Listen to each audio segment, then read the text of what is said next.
Imagina despertar una mañana y descubrir que uno de los países más estables, discretos y previsibles del mundo ha pasado a convertirse en el epicentro silencioso de una nueva guerra geopolítica global. No es Ucrania, no es Taiwán, no es Medio Oriente, es Canadá. Durante décadas, Canadá fue el aliado perfecto de Estados Unidos, confiable, leal, integrado económica y militarmente, casi invisible en los grandes conflictos internacionales. Pero en 2025, algo cambió. La guerra comercial entre Estados Unidos y China escaló a niveles no vistos desde la Guerra Fría económica. Y en medio de ese choque entre gigantes, Canadá quedó atrapado. Hoy vamos a contarte cómo Ottawa pasó de socio estratégico a posible pieza de cambio. ¿Por qué Washington empezó a presionar a su propio aliado? Y cómo China vio en esta crisis la oportunidad histórica de entrar al corazón del hemisferio occidental. Esta no es solo una historia de aranceles. Es una historia de poder, seguridad, traiciones silenciosas y decisiones que pueden cambiar el mapa del mundo. En noviembre y diciembre de 2025, la confrontación entre Estados Unidos y China entró en una fase mucho más agresiva. La administración Trump intensificó su política de America First con medidas concretas. Nuevos aranceles, restricciones a la inversión extranjera, bloqueos tecnológicos y una narrativa cada vez más directa. Estados Unidos debía recuperar el control total de las cadenas globales de suministro. Desde Washington, el mensaje era claro. China no era solo un competidor económico, sino una amenaza estratégica. En Beijing, el mensaje fue interpretado como lo que era, una escalada frontal. China respondió ampliando su red de comercio hacia Asia, África, América Latina, y comenzó a buscar socios alternativos entre los aliados históricos de Estados Unidos. Y ahí apareció Canadá. Canadá depende de Estados Unidos como pocos países en el mundo. Más del 75% de sus exportaciones cruzan la frontera sur. Sus cadenas energéticas están conectadas. Sus infraestructuras son compartidas.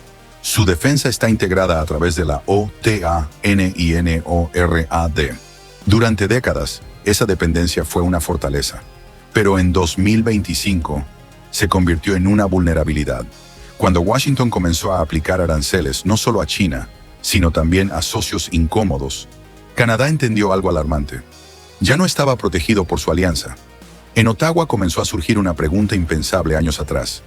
¿Y si Estados Unidos ya no es un garante confiable de nuestra seguridad y estabilidad económica?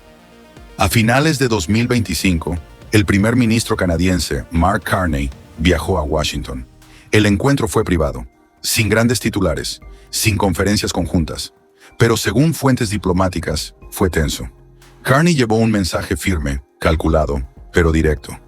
Canadá entiende su dependencia de Estados Unidos, pero no aceptará amenazas, presiones ni sanciones indirectas. Según fuentes cercanas a la reunión, Carney lanzó una advertencia que cayó como una bomba. Si Estados Unidos continúa este camino, Canadá se verá obligado a buscar garantías de seguridad y estabilidad fuera de Washington. El mensaje implícito era aún más fuerte. Esas garantías solo podrían venir de China. En círculos políticos estadounidenses, la reacción fue inmediata. Donald Trump se mostró visiblemente irritado, pero incluso algunos sectores del establishment admitieron algo incómodo. Los argumentos de Carney eran difíciles de refutar. Nunca antes un aliado tan cercano de Estados Unidos había insinuado un posible giro estratégico. En silencio, Beijing comenzó a moverse. Emisarios diplomáticos, canales económicos, contactos empresariales. China quería saber hasta dónde estaría dispuesto a llegar Canadá. ¿Qué tipo de garantías buscaría? ¿Seguridad? ¿Inversión? ¿Acceso a mercados? Los medios chinos empezaron a hablar de una nueva arquitectura de cooperación basada en igualdad y no interferencia. Mientras tanto, delegaciones empresariales canadienses llegaron a Shanghái. Las conversaciones incluían energía verde, telecomunicaciones, infraestructura, corredores comerciales. Todo bajo estricta confidencialidad. Pero hay un elemento que convierte esta historia en algo mucho más grave: el Ártico. Canadá controla puertos, rutas y recursos estratégicos en el norte. Si China obtiene acceso económico o logístico a esa región, el equilibrio geopolítico del hemisferio norte cambia por completo. Por primera vez en la historia, Estados Unidos podría enfrentar a un rival estratégico directamente en su frontera norte. En Washington, las alarmas se encendieron. Se empezó a hablar de revisar acuerdos energéticos, limitar tecnología compartida, restringir contratos de defensa a empresas canadienses. Paradójicamente, esas amenazas solo reforzaron la narrativa canadiense. Estados Unidos estaba dispuesto a presionar a su propio aliado. Mientras tanto, el impacto se expandía. China impulsó la idea de un nuevo bloque de cooperación en el Pacífico, con países como Indonesia, Malasia e incluso México. Un contrapeso directo a las alianzas lideradas por Estados Unidos. Expertos comenzaron a advertir, si Canadá inicia negociaciones abiertas con China, el golpe a la hegemonía estadounidense en Norteamérica sería histórico. No solo económico, simbólico. Pero Canadá no es impulsivo. Fuentes cercanas a Mark Carney aseguran que Ottawa no busca romper con Estados Unidos. Busca respeto y previsibilidad. Un giro hacia China sería el último recurso. Una carta de presión. Un mensaje claro. Canadá no está dispuesto a ser tratado como un satélite. En la Casa Blanca, algunos sectores ya hablan de suavizar el tono. Perder a Canadá no sería solo una derrota estratégica. Sería una humillación histórica. Lo que ocurrió tras las advertencias cruzadas entre Ottawa y Washington no fue una ruptura. Fue algo más inquietante. El silencio. En diplomacia, el silencio suele ser más peligroso que una amenaza abierta. Durante semanas después de la visita de Mark Carney a Washington, no hubo comunicados conjuntos, ni gestos públicos de reconciliación, ni fotografías sonrientes entre líderes. Solo movimientos discretos. En Ottawa, el Consejo de Seguridad Nacional canadiense se reunió a puerta cerrada. Participaron representantes de defensa, relaciones exteriores, inteligencia y energía. El tema central fue uno solo. ¿Qué hacer si la guerra comercial entre Estados Unidos y China se transforma en una guerra de sanciones secundarias? Porque ese escenario ya no era teórico.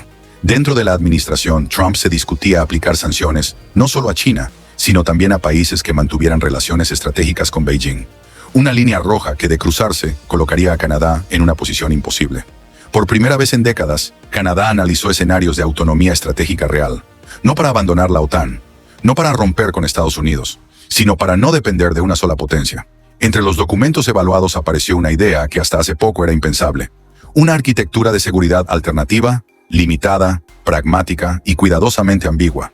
En ese contexto, China volvió a mover ficha. Desde Beijing, funcionarios hablaron abiertamente de una cooperación flexible, sin tratados militares formales, pero con garantías económicas, tecnológicas y logísticas. La palabra clave no era alianza, era opción. Al mismo tiempo, empresas estatales chinas comenzaron a estudiar inversiones en infraestructura crítica canadiense. Puertos, rutas ferroviarias del norte, energía limpia y nodos logísticos con acceso al Ártico. Nada explícito, nada ilegal, pero suficiente para enviar un mensaje claro a Washington. En Estados Unidos, el debate se intensificó. Algunos sectores del aparato de seguridad advirtieron que presionar demasiado a Canadá podría provocar exactamente lo que se intentaba evitar: empujar a Ottawa hacia Beijing. Otros, más alineados con la línea dura, insistieron en que permitir cualquier acercamiento con China sería una señal de debilidad intolerable. El resultado fue una política contradictoria. Amenazas veladas por un lado, gestos de contención por el otro. Mientras tanto, el mundo observaba. Aliados tradicionales de Estados Unidos comenzaron a preguntarse lo mismo que Canadá. Si Washington puede presionar a su vecino más cercano, ¿qué garantías reales tienen los demás? En Asia, Europa y América Latina, el mensaje fue recibido con atención. Canadá, sin buscarlo, se convirtió en un caso de estudio del nuevo orden global. No como potencia agresiva, sino como país intermedio, obligado a elegir en un mundo cada vez más polarizado. El futuro inmediato no traerá anuncios espectaculares. No habrá tratados históricos ni rupturas dramáticas. Lo que habrá es algo más profundo. Una redefinición silenciosa de lealtades. Porque a veces los cambios que transforman el mundo no empiezan con guerras. Empiezan con aliados que dejan de dar las cosas por sentadas. Y cuando eso ocurre, el equilibrio global jamás vuelve a ser el mismo.